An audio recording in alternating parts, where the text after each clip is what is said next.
Could we expect one more rodeo? I don't know what life holds as far as fighting and competing. I do feel like I'll be a lifelong martial artist, whether I'm coaching others or taking exhibition matches or things like that. There's a lot of great competition still in the UFC. I do view myself as more than a fighter, and being in my position, I feel like I have a lot more options than a lot of the other fighters as far as the ability to leave and return and things like that.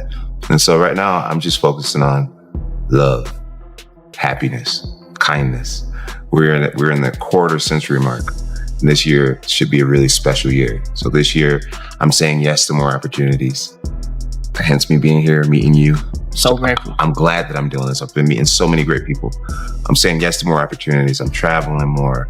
I'm consciously being kinder to people. Jon Jones has yet to clearly signal any real interest in facing Tom Aspinall, and it's starting to wear thin on the MMA community.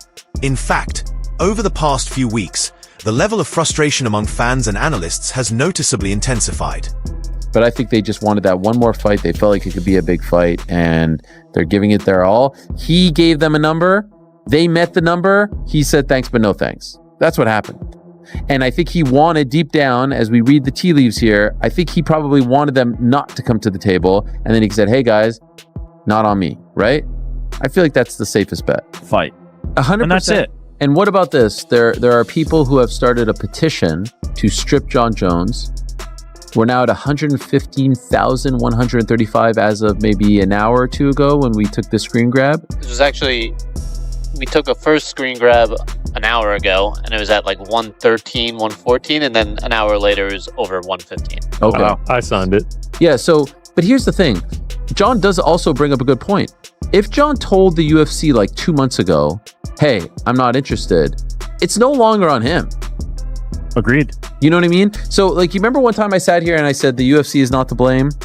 And I said that because they met the number. But now, if he tells them, hey, I'm not interested, all right, you could say, well, you're to blame because maybe you told them, hey, if you meet this number, I'm fighting. And then you could say, all right, UFC is now back to blame because he told them 2 months ago, you know, I'm out. Why didn't you give Tom Aspinall a fight? There's this whole thing. Now, I heard Dana White say recently, like, look, we got to give these guys 3 fights a year. Remember we talked about this yesterday? Some fans have even begun organizing petitions, calling on the UFC to take the heavyweight belt away from Jon Jones. Like it or not, the debate is gaining traction and can't really be avoided anymore. To be clear, no one is denying Jon's legendary status. His accomplishments in the sport speak volumes. But the reality is, he hasn't stepped into the octagon in over a year, leaving the heavyweight division at a complete standstill.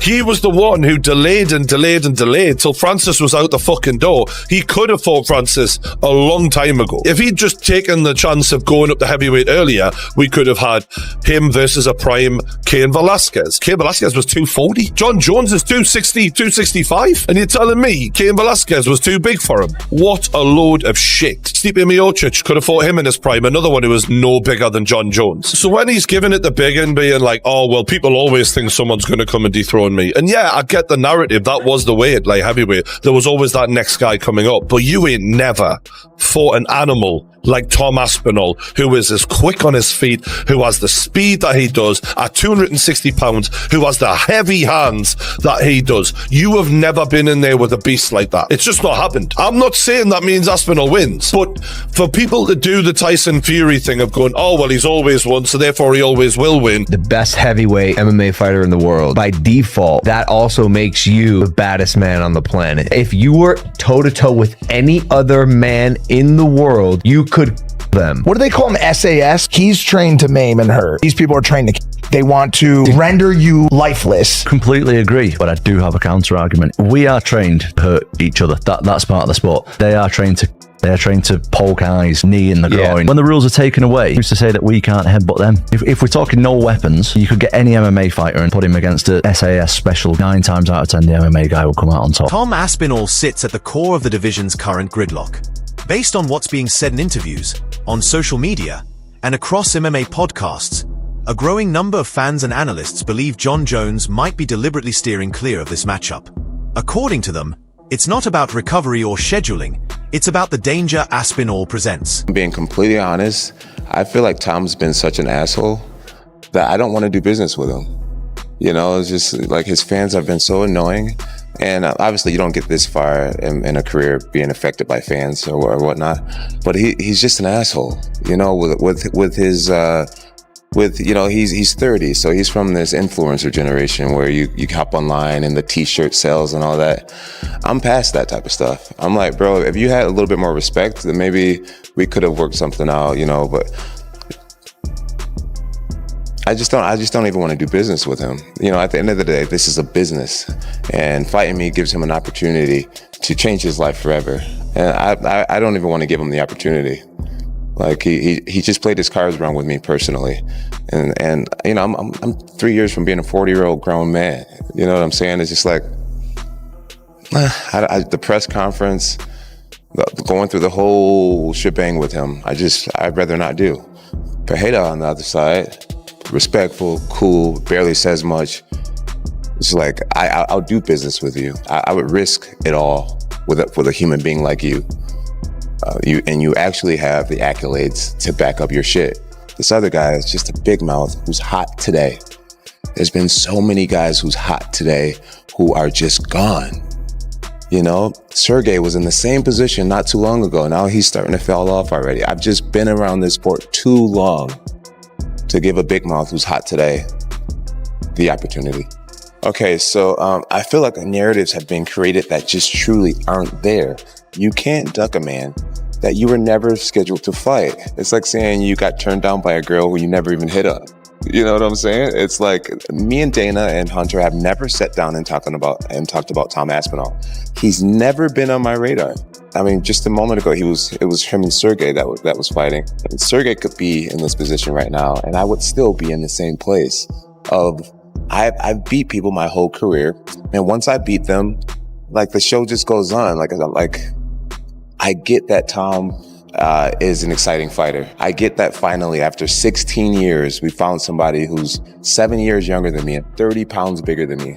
Like we finally found someone who may give me a great challenge. And everyone wants to see it so bad. But for me, it's like, what is it? What's in it for me? He changes nothing if I beat him. Let's be honest, Tom Aspinall is a tough puzzle for anyone in the division. He's younger, quicker, and technically sharp. His movement is more like that of a middleweight, yet he carries the kind of power that can end fights at heavyweight. On top of that, he's shown poise under pressure, top-tier grappling ability, and a level-headedness that makes him even more dangerous. Who's next big heavyweight star? Tom Aspinall, the guy who just won the interim title. He's phenomenal, and he is again the next the next advancement of the evolution of the sport. How so? Well, because he can do everything. That guy's got elite jiu-jitsu. He's got elite takedowns. His striking is outstanding. Like I've seen a lot of heavyweight, even Francis, who's like the greatest, scariest power striker I've ever seen in the heavyweight division. No one's scarier than Francis. Francis does not move like Tom Aspinall. Tom Aspinall is significantly faster than every other heavyweight. That's a real problem because he's a heavyweight and he's a big guy, a really big guy, but he moves so fast. And so his speed has always been like extraordinary compared to other heavyweights. Like he just fucking moves in. It's all like fast, explosive movements. So he's got natural speed, but then he's also got a lot of training to execute quickly. So when he moves in, he closes the gap. You can see like he's fast for a big guy. Right. I want to see it so bad. John was shitting all over Aspinall, saying that I think that's a bad way to go. He was lucky that he blew his knee out with Curtis Blades because Curtis was teeing off on him. Unless John avoided him, unless John used his wrestling to avoid exchanges, you know what that's all about. Correct. It's called the Shop Shutdown. The Shop Shutdown. I saw a 7-part series on Cyborg. Yes. The Stipe fight, which is just like, it's a weird thing. Aspinall's an athlete, man. He's such a good athlete. Freak athlete. Very fast. Very fast for a heavyweight. So fast. Yeah, but we felt the same way about Cyril Gahn, though. Yeah. But Cyril Gahn doesn't have wrestling, doesn't have jiu-jitsu. Aspinall's like legit on the ground.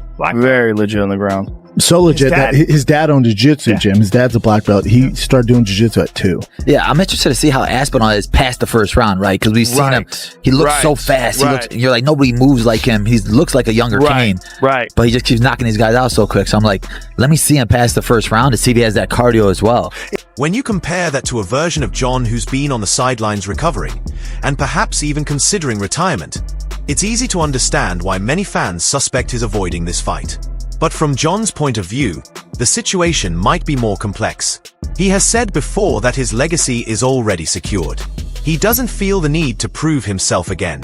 His defeated legends ruled his division for years and made a heavyweight debut in a high-profile bout against Stipe Miocic. From his perspective, taking on a risky, yet unproven contender like Tom Aspinall could threaten everything he's worked so hard to achieve. It's been pretty interesting, all the stuff that Jon Jones has been saying to the media this week, and I'm sure there's more to come, but check out these. You're beating guys who aren't even champions, and you consider yourself a champion. He's not a champion. So Jon said I need to fight more champions, but this is the problem I've got. Jon is the champion, and he won't fight me. And he says that he won't fight me because it's too much of a gamble.